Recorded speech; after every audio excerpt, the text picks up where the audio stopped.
ಇವತ್ತು ನಾನು ಬಂದಿರ್ತಕ್ಕಂಥ ಉದ್ದೇಶ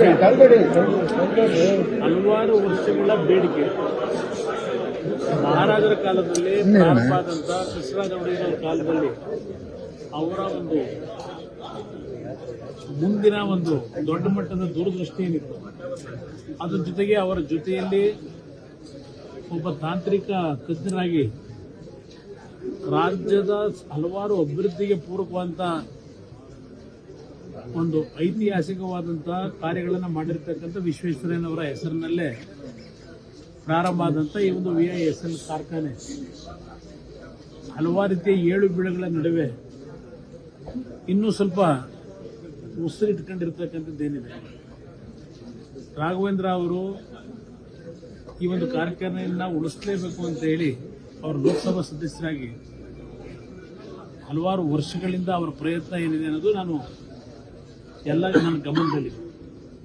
ನಮಗೆ ದಿವಂಗತ ಅಪ್ಪಾಜಿಗೌಡರು ಅವರು ಸಹ ಈ ವಿಷಯದಲ್ಲಿ 1900 ಅಲ್ಲಿ ಒಬ್ಬ ಕಾರ್ಮಿಕರಾಗಿ ಅಲ್ಲಿಂದ ಶಾಸಕರಾಗಿ ಆ ಕಾರ್ಖಾನೆ ಉಳಿಸಬೇಕು ಅಂತ ಹೇಳಿ 1989-90ನೇ ಇಸ್ವಿಯಿಂದ ಅವರ ನಿರಂತರವಾದಂಥ ಹೋರಾಟವು ನಾನು ಇವತ್ತು ನನ್ನ ಕಣ್ಮುಂದೆ ಇದೆ.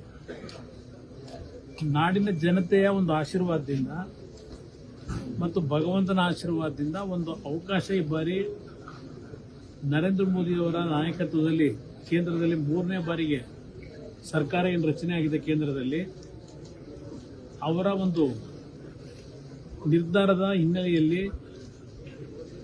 ರಾಷ್ಟ್ರದಲ್ಲಿ ಇವತ್ತು ಕೇಂದ್ರದಲ್ಲಿ